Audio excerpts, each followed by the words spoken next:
Welcome to CKLA Knowledge 5, Lesson 5, The Aztec, the Legend of the Eagle and the Serpent. Our purpose for listening today is to be able to identify the characteristics of a folktale. We want to explain the importance of religion to the Aztec and listen carefully to understand the word awe. Our story has taken us to an area that is a part of North America, the continent we live on.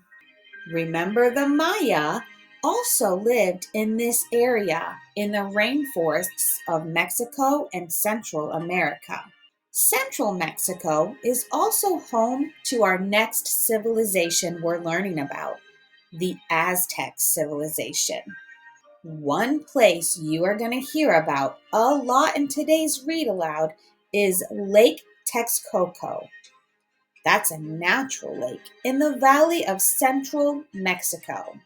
Listen carefully to today's story. It is called a legend. Legends are kind of folk tales that often tell a story about why things are the way they are. We've already heard some folk tales. The Little Half Chick, Medio Polito, The Crowded Noisy House, The Tale of Peter Rabbit. All of these are folk tales. Legends may or may not be true, but there is no way to prove that they are true or not. Often, however, many people know and repeat a legend as an explanation for something. Listen carefully to hear a legend about the Aztec.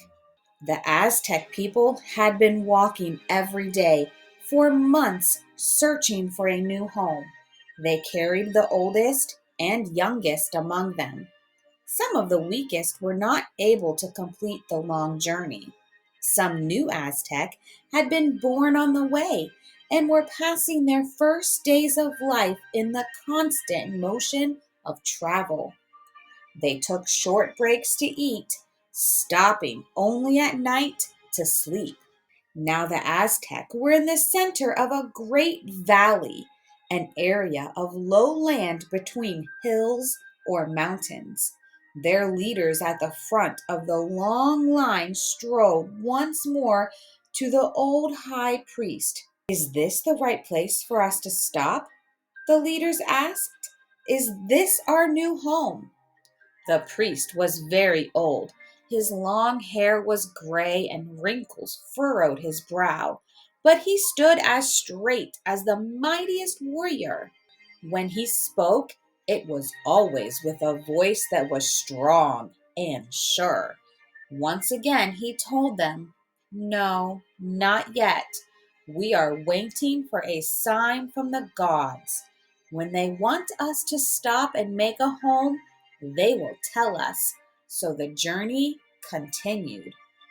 Finally, one day, their forward scouts came back to report there was a great lake ahead. In the center is an island. There are no signs of enemies anywhere. There are not even any people to be seen. "Then we will camp on the shore," said the Aztec leaders.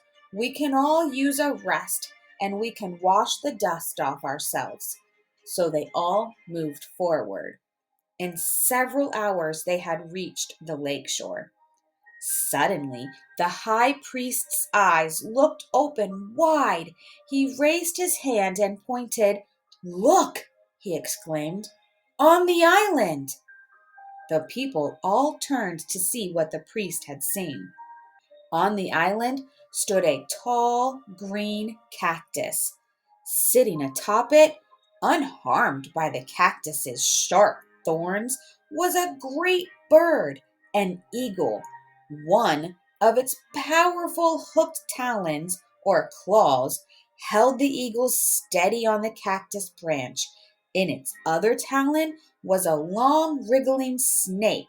As the Aztec people looked on in wonder, the eagle began to eat the snake. "It's a sign!" the people all muttered, and they fell to their knees on the green lake shore. A small boy knelt on the ground beside his mother, tugging at her robe and asking, "What sign?" The mother gathered her son close to her and promised that he would hear the story of the Aztec people before the end of the day. For now, they all sat in awe of the sight that was before them.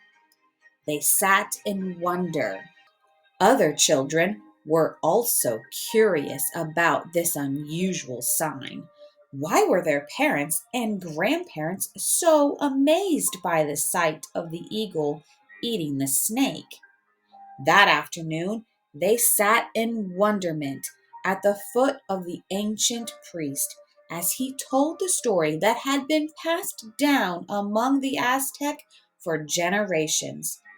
"Many, many years ago," he began, "our people lived in the far north. One year, no rain came to their lands. Their crops dried out and died in the sun-baked fields. They feared that the rain god was angry with them, though they did not know what they had done wrong. So the Aztec leaders turned to the wise priests and asked them, 'What shall we do?' The priests answered, 'The gods wish us to leave our home. Our stories have told of a time when all our people would have to move on. That time has come. We will go south,' the Aztec leaders said to the hungry people. 'Some of our brothers have gone there already and are serving as soldiers for the rulers of other tribes. These brothers have sent back word that there is a huge valley there with plenty of water. They say we may have to fight the people who live there to force them to let us in. But we are Aztec. We fear no men, only the gods.' And so, a few days later, they put all that they could carry on their backs and set out for the promise of green valleys with plenty of water for drinking and growing crops. Day after day, month after month, they traveled, resting only at night. That was many years ago, but our people have never been settled for long. Every time we settle in the green valley around us, we have been forced to move, time after time, from one place to another. For years, we have sought the sign of our new home, predicted by the gods long ago. The gods said that when the Aztec people saw an eagle on a cactus eating a serpent or snake, they would know that they had found their true home. For nearly 100 years now, our people have wandered in search of this sign from the gods. And so, the old priest continued, you can see why this is such an important day for our people. At last we have found our home. The children smiled at one another.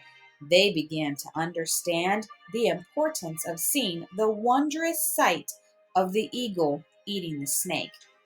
They began to realize that they would no longer have to wander without a home. "We are home," they said to another. "Yes," their parents said to them, "you are home. We are all home." That is the legend of how the Aztec came to live on and around Lake Texcoco in what is now Mexico. The legend explains why they built their city on islands in the lake, beginning with the island on which they had seen the eagle.